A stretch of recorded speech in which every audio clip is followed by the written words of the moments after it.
According to the Holy Bible, if a man finds a young woman, a virgin who is not pledged to be married, and rapes her, and they are discovered, he shall pay her father 50 shekels of silver.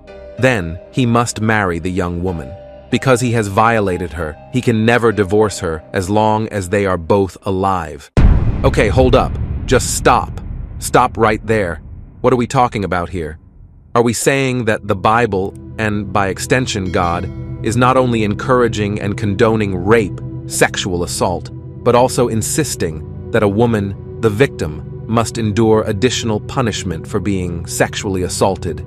She has to marry the very man who has just raped her? In what world could this ever make any moral sense?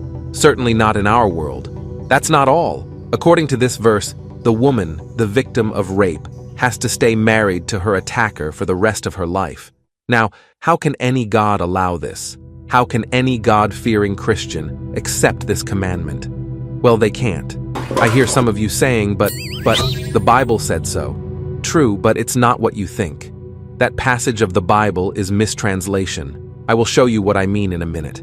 But before I do that, why don't you help this project along by subscribing to this channel and liking this video? It will mean a lot to me and help push the gospel of Jesus Christ to everyone. Okay, back to this tough question. Is the Bible condoning rape in Deuteronomy 22, verses 28 to 29? Let's read the passage word for word to be sure. It says, "If a man happens to meet a virgin who is not pledged to be married and rapes her, and they are discovered, he shall pay her father 50 shekels of silver. He must marry the young woman, for he has violated her. He can never divorce her as long as he lives." Deuteronomy 22, verses 28 to 29. New International Version. It seems straightforward, right? At the very least, it seems God does not take the welfare of the woman into consideration. Is that what's going on here? Atheists and many unbelievers love to confront Christians with this passage and wait in excitement to see you fumble in response. Unfortunately, in most cases, they go away feeling vindicated, because many Christians do not understand the passage and so do not know how to respond. Well, that must change today. So, how should we deal with this question that atheists, skeptics use to discredit the Bible and label God as unjust? They use the passage to deride us, saying, we put our faith in a book that encourages blatant misogyny and has little or no regard for the welfare of women. To be fair, after reading this passage, at a first glance, you will think maybe they are right. No, I am telling you this now. They are wrong. So in this video, we're going to deal with what is wrong in their understanding of the passage and how we can answer this particular question. Let's start by looking at the context of this particular passage. A broader reading of the passage shows that this directive is part of the laws regarding sexual relationships between men and women during the time of Moses. From verse 13 to 21, the laws focus on allegation of sexual misconduct of a married woman. Basically, it says, if a man accuses his wife of not being a virgin at the time of marriage, the parents of the woman must bring the proof of her virginity to the elders. If they fail, the woman will be stoned to death in her father's house. I suppose I speak for all of us when I say that we are grateful that this law has been rendered ineffectual by the sacrifice of Jesus on the cross. Let's continue. If the father is, however, able to prove the accused woman's chastity, that she is indeed a virgin when she was married off, then the husband must be punished for publicly and falsely shaming his wife. He must pay 100 pieces of silver to the father of his wife. The woman will then remain as his wife, and he may never divorce her. I want you to pay attention. The law we just described applies to a married woman accused of not being a virgin at the time of marriage. Now let's move to the second law in the series. The second law, noted in verse 22, deals with adultery. It is simple. If a man commits adultery with another man's wife, the punishment for both the man and woman is death. It's harsh law, but it was meant as a strong deterrent against such behavior. The next law applies to a woman that is not married but has been betrothed or pledged to be married.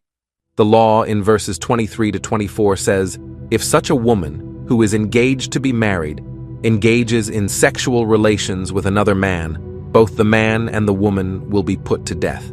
The reason why the woman is considered an accomplice is stated in verse 24.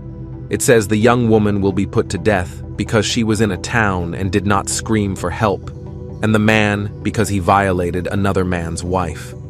You must purge the evil from among you. The assumption is that she was within hearing distance of people in a town. If she was not a willing participant, she could have shouted for help. Okay, now listen to this. This is important. If the woman did not consent, that is, she is raped. Verses 25 to 27 says the woman will be spared. In that case, only the man would die. Let's read the two verses word for word. It says, "But if out in the country a man happens to meet a young woman pledged to be married and rapes her, only the man who has done this shall die. Do nothing to the woman. She has committed no sin deserving death." Deuteronomy 22, verse 25 to 26. So the idea here is very clear. If this happens out in the country, out of town, and hearing of people, the woman cannot be punished. Why? Because she could have cried for help and no one would have heard. In that case, she will be spared because she is a victim, and the man will be punished. So now, I want you to pay very, very close attention to verses 25 through 27. This section is specifically referring to rape or non-consensual sex between a man and a woman. Hold that thought. You will see why this is important in a second.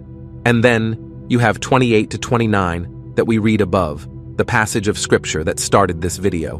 But instead of reading it in the NIV, which is a poor translation of this particular passage, let's read from the King James Version. It says, "If a man finds a damsel that is a virgin, which is not betrothed, and lay hold on her, and lie with her, and they be found, then the man that lay with her shall give unto the damsel's father 50 shekels of silver, and she shall be his wife. Because he hath humbled her, he may not put her away all his days." Deuteronomy 22, verses 28 to 29. King James Version. As you can see, this version brings out the meaning of this passage a little bit clearer. It does not mention rape. It seems now we are talking about consensual sex between a man and a woman. Let's look at what it says. Suppose a man has intercourse with a young woman who is a virgin, but is not engaged to be married. So they're both single and have consensual sex. According to this verse, if they are discovered, he must pay her father 50 pieces of silver, and then he must marry the young woman because he violated her and he may never divorce her as long as he lives. The law presumes that is what both parties wanted because it was consensual. It forces them to stay together. For those still not convinced, I want you to notice a few things here contextually. First, this passage, that is, verses 28 and 29, cannot be talking about rape. Why? Because clearly, the previous verses in 25, 26, and 27 had already dealt with the issue of rape. Remember the mention of the woman screaming out, crying for help? Screaming, whether in the city or in the country, indicates no consent. In other words, she was raped in those instances. Thus, they already dealt with issue of rape in that previous section. So it wouldn't make any logical contextual sense to say that verses 28 and 29 is about rape, when Moses already dealt with that issue in verses 25, 26, and 27. That is why the New International Version and other versions of the Bible that use rape in this passage are mistranslations. That is why many other versions have since changed the wording to remove the word rape. Notice the phrase in this passage where it says, "if they be found." This clearly implies that both people were guilty of committing premarital sex. It wasn't just the man. Now, you also might be asking the question, why is it that this man had to marry this woman and stay married to her for the rest of his life?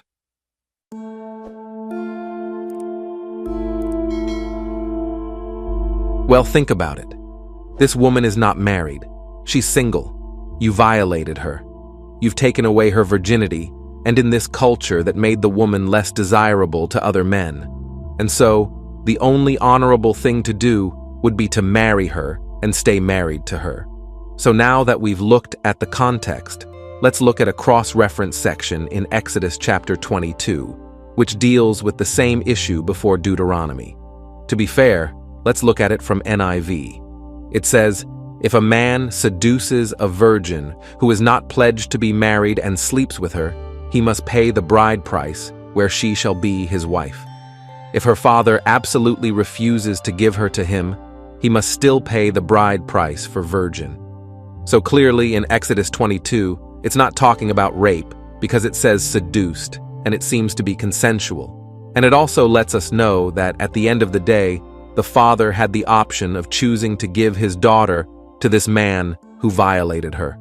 In fact, the daughter actually had to consent to the marriage as well.